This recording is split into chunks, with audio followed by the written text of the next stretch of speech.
No, non. Gabriel repitió esas palabras durante horas. Se sentó en el suelo, con la espalda pegada a la pared. El televisor, apagado, pero con esa imagen terrible todavía encendida en su mente, no era solo negación. Era una súplica tardía, como si el tiempo pudiera escucharlo y arrepentirse de lo que había hecho. ¿Pero el tiempo no escucha? Jamás lo hace. La imagen de su familia muriendo de una forma diferente era mucho peor que el recuerdo original. Antes había sido un crimen. Algo terrible, sí, pero ajeno a él ahora era una consecuencia. Algo que él, y solo él, había provocado. Por primera vez, desde el asesinato, Gabriel pensó seriamente en destruir el medallón. Lo sostuvo sobre el fregadero de la cocina. Buscó un martillo en la caja de herramientas. Lo levantó, el metal pesado en su mano, listo para acabar con todo. Pero el medallón no reaccionó. No se calentó, no vibró, no se defendió de ninguna manera. Y eso, precisamente eso, fue lo que lo detuvo. Bajó el martillo lentamente y susurró al objeto frío que tenía en la palma: vos sabías. Todo este tiempo, vos sabías lo que iba a pasar. El medallón era solo una puerta, una herramienta. Pero el que decidía cruzar esa puerta, el que decidía usarla, era él. Durante días no lo usó.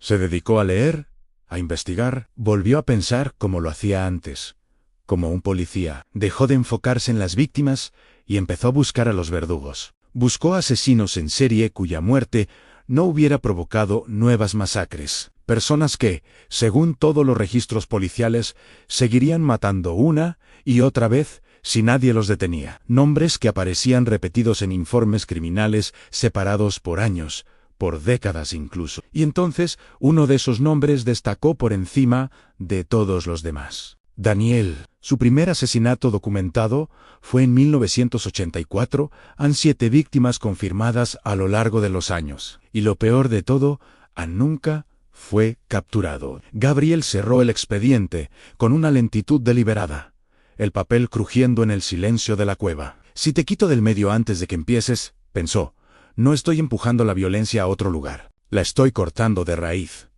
Eso se dijo a sí mismo, eso necesitaba creer con todas sus fuerzas. El salto fue distinto esta vez, más brusco, más profundo. Despertó con un dolor agudo en el pecho, su corazón latiendo a 1000 por hora. El cuerpo huésped, el cuerpo de, estaba corriendo. Afuera llovía a cántaros. La noche era total oscuridad. Estaba en un callejón estrecho y sucio. El pulso era rápido, pero no por miedo, estaba excitado. Era Daniel, y a través de él, Gabriel sintió algo completamente nuevo, un placer. No era su propio placer, pero estaba ahí, cercano, casi tangible. Era el impulso del cazador, la emoción de dominar a su presa. No, pensó con una fuerza que no creía tener. Esto se termina acá, ahora mismo. Al fondo del callejón apareció la figura de su futura víctima. Una mujer sola, caminando apurada, intentando escapar de la lluvia. Esta vez, Gabriel no intentó convencer a su huésped, no intentó detenerlo. Por primera vez, tomó el control, dirigió el cuerpo. Lo hizo girar bruscamente y empujó a Daniel contra la pared de ladrillos húmedos. Las manos, esas manos asesinas, buscaron instintivamente el cuchillo que llevaba en el bolsillo, pero Gabriel las obligó a cerrarse alrededor del propio cuello de Daniel. El asesino forcejeó, completamente confundido.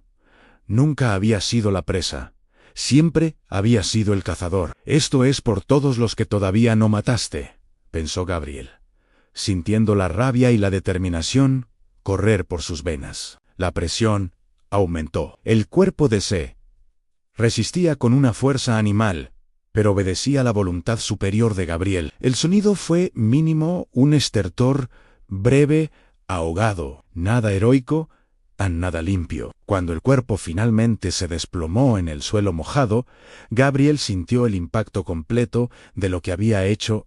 No sintió alivio. No sintió triunfo. Solo una certeza fría e irreversible. Había cruzado la línea. Despertó vomitando violentamente en el suelo de la cueva. El medallón estaba helado contra su piel. Gabriel temblaba sin control. Se miró las manos, horrorizado, como si no fueran suyas, como si aún estuvieran manchadas en yo. Yo lo maté. No había sido en defensa propia. No había sido un accidente. Había sido una ejecución. A sangre fría. Se sentó en el suelo y soltó una risa. Una risa corta, rota, que sonó más a un sollozo. Luego, un silencio absoluto lo envolvió. 2 días después, con un miedo que le paralizaba el cuerpo, encendió la televisión. Buscó los titulares, esperando ver noticias de masacres evitadas, de cambios drásticos en la historia, de un mundo mejor, empero no había nada. Absolutamente nada. Después de horas de búsqueda, encontró un artículo pequeño, casi olvidado, en una base de datos de noticias antiguas. 1984. Hombre hallado muerto en callejón. Caso archivado en solo eso.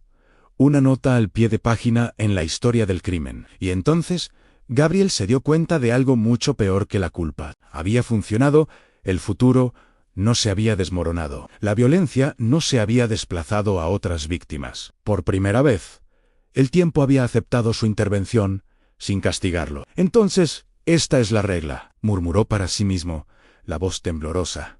Salvar a alguien cambia todo para peor.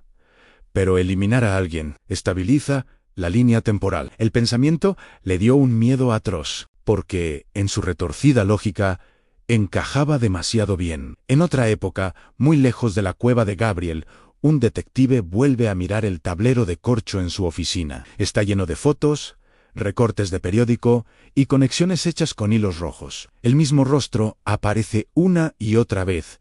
El rostro de Gabriel, más viejo, más cansado. Pero ahora hay algo distinto. En el reflejo de una vitrina de trofeos que está en una de las fotos, parece que Gabriel está mirándolo directamente a él, al detective, a través del tiempo y el espacio. El detective da un paso atrás, con el corazón en la boca. Dios mío, susurra, completamente pálido. No estás persiguiendo asesinos, estás reescribiendo sentencias.